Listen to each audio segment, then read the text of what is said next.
Rumah baru itu, nomor 15, sudah berpenghuni 3 minggu. Sejak mobil pindahan itu datang, aku sudah tahu. Target baru dan kesempatan emas telah tiba di lingkunganku. Dia adalah Bu Yati. Aku mengamati dari jauh. Dia cantik, rapi, dan terlihat mewah, seperti wanita yang kurang perhatian dari suaminya. Suaminya, Taufik, manajer proyek, aku tahu jenis pria seperti itu. Uang banyak, waktu sedikit. Dan aku, Pak RK Jamal, punya semua waktu dan kekuasaan di lingkungan ini. Aku melihatnya sering di teras, dikelilingi tumpukan paket online shop, sibuk online tapi sendirian. Keramaian virtual adalah bukti paling nyata dari kesepiannya di dunia nyata. Langkah perhitungan pertama, pendekatan yang lebih lembut. 3 hari lalu aku datang. Tidak mendadak tapi direncanakan. Pakaian rapi, bawa map data, dan senyum berwibawa. Kali ini aku menambahkan sedikit kelembutan pada suaraku. Assalamualaikum Bu Yati, saya Pak RT Jamal. Sapaku sambil menunduk sedikit. Tatapanku tidak lepas dari matanya. Suaraku kubuat hendah dan hangat, menunjukkan perhatian pribadi. Aku melihatnya terkejut, sedikit salah tingkah. Bagus. Maaf mengganggu, Bu. Saya hanya ingin memastikan warga baru tercatat dengan baik.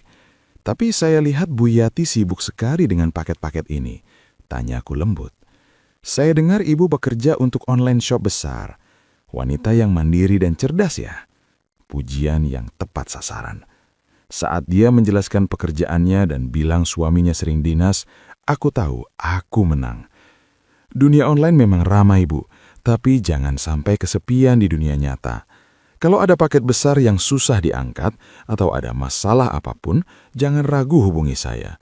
Sebagai ketua lingkungan, saya wajib ada, terutama untuk wanita-wanita kuat yang sendirian seperti Ibu. Aku sengaja menekankan kata sendirian. Itu memberinya izin untuk bergantung padaku tanpa merasa bersalah. Aku memberinya nomor ponselku. Aku melihat matanya, ada harapan dan kelegaan di sana. Aku tahu dia akan menelpon, tinggal menunggu momentum yang tepat. Momentum sempurna di malam yang dingin. Malam ini, telepon itu akhirnya berdering. Suaranya bergetar, kesakitan karena punggungnya. Sempurna. Ya ampun, Bu Yati, jangan gerak, saya segera ke sana. Kataku penuh kepanikan yang dibuat-buat. Aku datang bawa senter, bukan untuk perbaikan listrik, tapi untuk menunjukkan bahwa aku adalah sosok pelindung yang selalu siaga. Aku membantunya, tanganku menyentuh punggungnya saat memijat, sentuhan yang terasa panas di tengah udara dingin. Setelah selesai, aku menerima tawarannya untuk minum teh. Aku tahu, ruangan yang remang-remang ini, teh hangat dan rasa terima kasihnya adalah panggung rayuanku. Aku duduk di ruang tamu itu, menatapnya lama. Di mataku, dia tidak lagi hanya warga. Dia adalah seorang wanita yang rapuh dan menanti aku mengambil langkah selanjutnya. Aku tidak akan menyia-nyiakan kesempatan ini. Keesokan sorenya, aku sengaja kembali ke rumah Bu Yati. Aku membawa alasan yang sah, mengantar brosur kegiatan 17 Agustusan. Padahal 17 Agustus masih 2 bulan lagi. Saat aku mengetuk pintu, jantungku berdebar lebih kencang dari biasanya. Ini bukan karena takut ketahuan, tapi karena intensitas hasrat yang mulai menguasai. Aku harus terlihat malu-malu dan khawatir, agar dia tidak menganggapku pria hidung belang yang agresif. Bu Yati membukakan pintu. Dia terlihat segar, wajahnya tidak pucat lagi seperti semalam. Dia mengenakan baju rumahan yang sederhana namun elegan. Assalamualaikum Pak RT. Ada apa lagi? Tanyanya. Suaranya kembali formal, seolah momen intim semalam tidak pernah terjadi. Aku pura-pura gugup. Aku menyerahkan brosur itu dengan tangan yang sedikit gemetar. Waalaikumsalam Bu Yati. Ini saya cuma memastikan Ibu mendapat informasi kegiatan lingkungan. Dan saya mau minta maaf soal tadi malam. Rayuan yang canggung dan cautious. Aku menatap sepatuku. Berakting seperti pria yang menyesal karena bertindak di luar batas. Maaf soal tangan saya, Bu. Saya tidak bermaksud lancang. Saya hanya terlalu khawatir melihat Ibu kesakitan. Saya minta ibu lupakan saja ya, kataku, mencoba membuat dirinya merasa bahwa aku adalah pria baik yang sedang tergoda olehnya, bukan predator yang merencanakan. Bu Yati tersenyum tipis.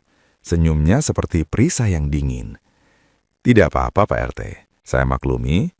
Bapak kan memang tulus membantu, dan saya memang sangat berterima kasih. Jawabnya diplomatis. Ini dia momennya. Aku harus mendorong batas sedikit. Saya lega ibu memaafkan. Tapi bu, sejujurnya obrolan kita semalam tentang rasa sepi itu sangat berarti untuk saya. Saya merasa tidak sendirian lagi. Aku kembali menatap matanya, berharap melihat kehangatan yang sama seperti semalam. Bu Yati langsung mengubah ekspresinya. Dia mundur selangkah, menciptakan jarak di antara kami. Maaf Pak RT, saya menghargai semua perhatian Bapak. Tapi sampai di sini saja, katanya tegas, tetapi nadanya lembut. Bapak adalah ketua RT saya, dan saya adalah istri Mas Taufik. Sebaiknya kita jaga batas. Saya tidak mau ada salah paham di lingkungan. Penolakan yang membakar semangat. Aku terdiam. Jelas, dia menolakku. Dia menolak keintiman yang aku tawarkan, dan dia kembali menempatkanku pada kotak ketua RT. Namun anehnya, penolakan itu tidak membuatku patah semangat. Justru sebaliknya, penolakan itu terasa seperti tantangan yang membakar. Dia tidak langsung membenciku, dia hanya meminta batas. Artinya, dia masih mempertimbangkan. Tentu Bu Yati, saya mengerti. Terima kasih sudah mengingatkan. Saya akan selalu menjaga wibawa saya sebagai ketua RT. Jawabku sambil tersenyum meyakinkan, menyembunyikan rencana di balik senyum itu. Aku tahu Bu Yati butuh waktu. Dia baru saja pindah. Suaminya akan kembali. Tidak kena sekarang, besok dicoba lagi. Bisikku dalam hati sambil beranjak pulang. Aku akan terus menciptakan kebutuhan dan ketergantungan. Aku akan menyusun siasat yang lebih cergas. Aku akan menunggu Mas Taufik pergi dinas lagi. Bu Yati mungkin menolak Jamal yang malu-malu ini, tapi dia tidak akan bisa menolak Jamal yang diperlukan dan mendominasi. 2 minggu berlalu setelah penolakan Bu Yati. Aku menjalankan strategiku dengan disiplin. Tidak agresif, tapi sangat dibutuhkan. Aku memastikan semua paketnya diantar dengan aman. Sesekali aku lewat dan melambaikan tangan dengan senyum seadanya. Aku bahkan meminta istriku agar terlihat wajar untuk mengantarkan makanan ke rumah Bu Yati seolah kami adalah tetangga yang baik. Aku adalah bayangan pelindung yang tidak pernah hilang namun tetap menjaga jarak profesional. Aku tahu kapan Mas Taufik, suaminya, berangkat dinas jauh lagi. Dia pamit lisan padaku di pos ronda. Target kembali sendirian. Malam pembukaan pintu. Malam ketiga setelah Mas Taufik pergi, aku melancarkan serangan terakhir. Kali ini, aku tidak menggunakan alasan RT, melainkan emosi. Aku menelpon Bu Yati pukul 21.00. Bu Yati, maaf mengganggu. Saya tahu Mas Taufik sedang pergi. Saya hanya ingin memastikan semuanya aman. Boleh saya mampir sebentar? Ada kabel listrik kecil di pagar ibu yang terlihat mengkhawatirkan. Saya khawatir ada korsleting saat ibu tidur. Alasan keamanan adalah alasan terampuh untuk seorang wanita yang sendirian. Bu Yati ragu. Oh, iya Pak RT. Sebentar. Pintu terbuka. Bu Yati terlihat letih. Mungkin lelah seharian di depan layar. Matanya sudah kehilangan cahaya penolakan 2 minggu lalu. Kini, yang tersisa hanyalah kelemahan dan kesepian yang mencekik. Aku pura-pura memeriksa kabel di luar. Setelah itu, aku berdiri di pintu, tidak segera masuk, tidak segera pergi. Aku menunggu undangan. Sudah aman, Bu, kataku. Tapi, boleh saya minta air putih? Tenggorokan saya kering sekali. Atu diizinkan masuk. Kejatuhan yang tak terhindarkan. Kami duduk di ruang tamu yang tenang. Aku tidak membahas soal RT. Aku menatapnya dalam-dalam. Bu Yati, bisikku. Nadaku kembali rendah dan hangat seperti malam pertama. 2 minggu ini, saya mencoba menahan diri seperti yang ibu minta. Tapi saya selalu terpikirkan ibu. Saya tahu betapa sunyinya rumah ini. Saya juga merasakannya. Aku meraih tangannya. Kali ini, tangannya tidak ditarik. Justru jari-jarinya membalas genggamanku. Jamal, panggilnya lirih. Saya Saya lelah sekali, Pak RT. Saya lelah berpura-pura baik-baik saja di depan layar dan di depan Bapak. Saya benar-benar sendirian. Itulah yang kutunggu, pengakuan kelemahan. Aku beringsut mendekat, mencondongkan tubuhku ke arahnya. Saya tidak mau ibu merasa sendirian lagi. Tidak ada yang bisa melihat ibu seperti yang saya lihat. Bukan Mas Taufik, bukan pelanggan online shop ibu. Saya melihat wanita sejati yang butuh kehangatan. Aku mendekatkan wajahku, menunggunya menolak. Tapi Bu Yati menutup matanya, menyerah pada air mata yang jatuh dan kehangatan yang kutawarkan. Malam itu, di rumah besar yang sunyi, keheningan pecah.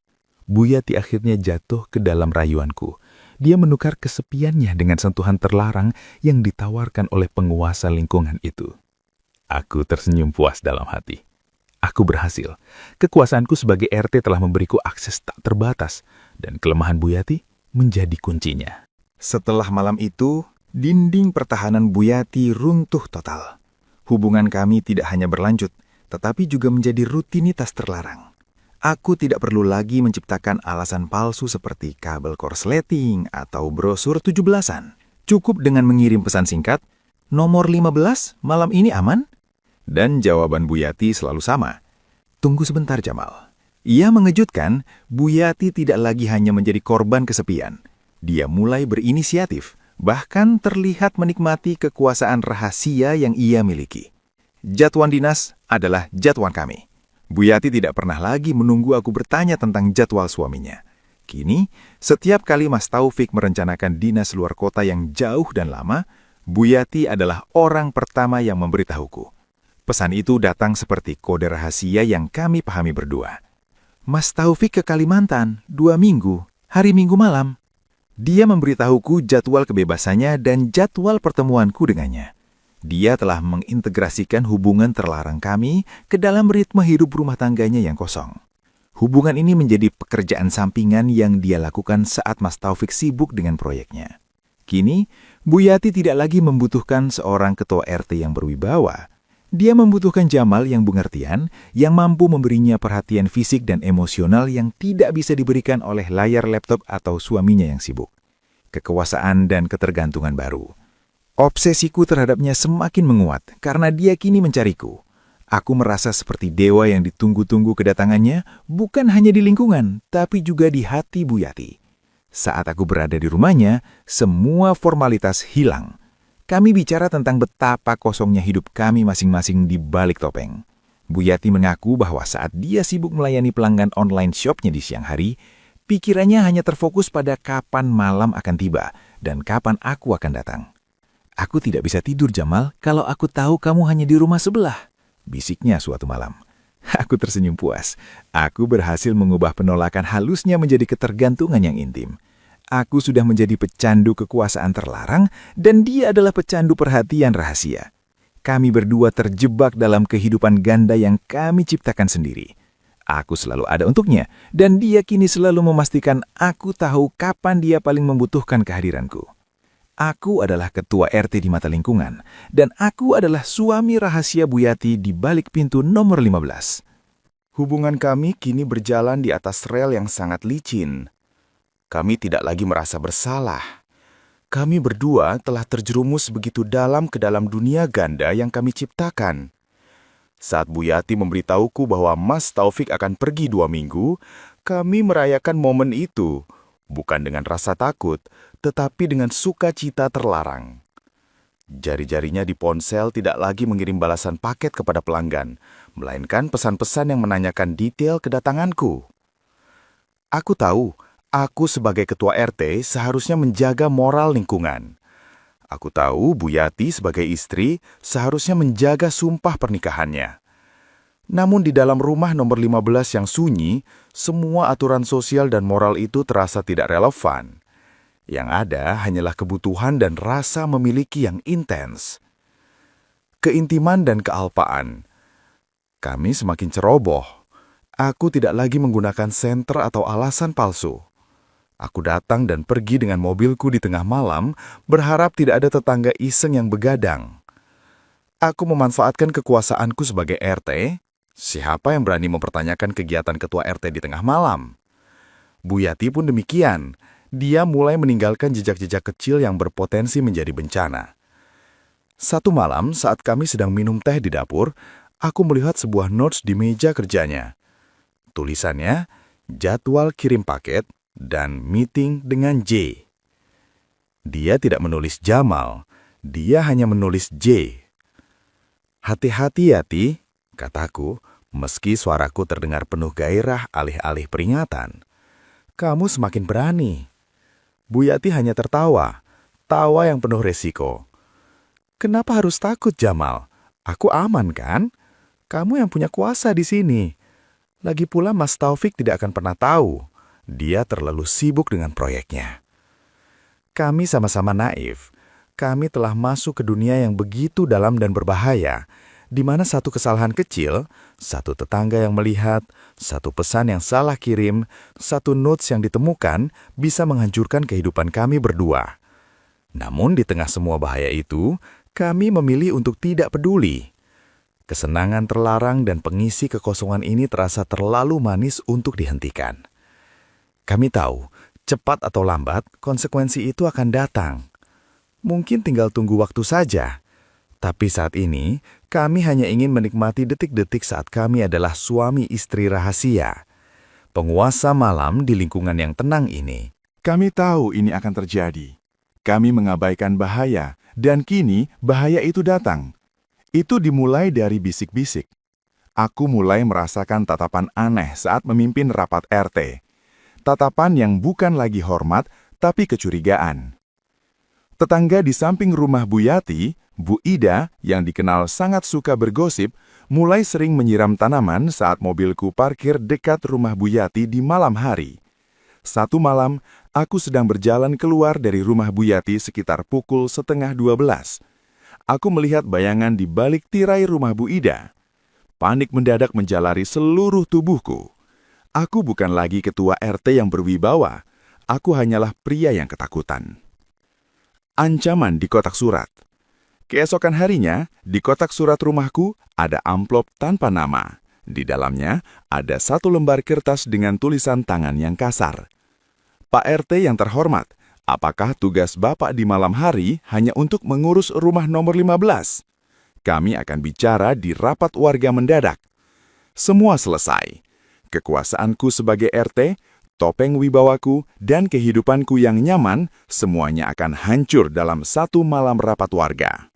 Aku membayangkan istriku yang akan tahu, reputasiku yang akan tercoreng, dan aib yang akan menimpa keluargaku. Aku tidak peduli lagi pada Bu Yati. Dalam hitungan detik, dia berubah dari sumber gairah menjadi beban. Aku harus menyelamatkan diriku sendiri. Pelarian pengecut. Aku tidak menelpon Bu Yati. Aku tidak memberinya peringatan. Aku hanya mengambil langkah cepat dan egois. Aku mengemasi tas kecil berisi uang tunai, dokumen penting, dan beberapa pakaian. Aku meninggalkan surat singkat untuk istriku, berdalih ada urusan mendadak dan darurat di luar kota yang membutuhkan waktu lama, dan dia tidak perlu mengkhawatirkanku. Aku menatap rumahku, rumah tempat aku berkuasa. Lalu aku menatap ke arah Bu Yati, nomor 15. Jendela Bu Yati tampak gelap, sunyi. Dia pasti sedang sibuk dengan pekerjaan online shop-nya, menunggu pesanku untuk datang malam nanti. Aku menghidupkan mobilku, keluar dari komplek ini sepelan mungkin agar tidak menarik perhatian. Aku kabur entah kemana, meninggalkan semua kekacauan dan konsekuensi. Aku meninggalkan istriku, tanggung jawabku, dan yang paling penting, aku meninggalkan Bu Yati sendirian. Dia menyerahkan diri padaku karena kesepian dan mencari perlindungan. Dan sebagai balasannya, aku mengkhianatinya, meninggalkannya menghadapi aib dan kehancuran sendirian, sama seperti suaminya yang meninggalkannya sendirian di rumah besar itu. Aku adalah pria yang lemah, yang menggunakan kekuasaan untuk merayu dan menggunakan ketakutan untuk melarikan diri. Aku tahu kabar kepergian Jamal bukan karena dinas. Aku tahu dari tatapan dingin dan kasihan para tetangga yang kini mulai terang-terangan berbisik saat aku menyiram bunga. Aku tahu dari wajah istri Jamal yang tiba-tiba muncul, menatapku dengan mata penuh kebencian dan air mata. Rahasia kami telah bocor. Rumahku kini terasa seperti penjara yang disorot oleh lampu panggung. Aku dicibir dan dikucilkan. Namun, yang paling menyakitkan bukanlah aib. Yang paling menyakitkan adalah kenyataan. Aku ditinggalkan lagi. Aku telah menukar kesetiaan pernikahan dan harga diriku demi perhatian dan kehangatan yang ditawarkan Jamal. Aku jatuh cinta. Ya, aku berani menyebutnya cinta.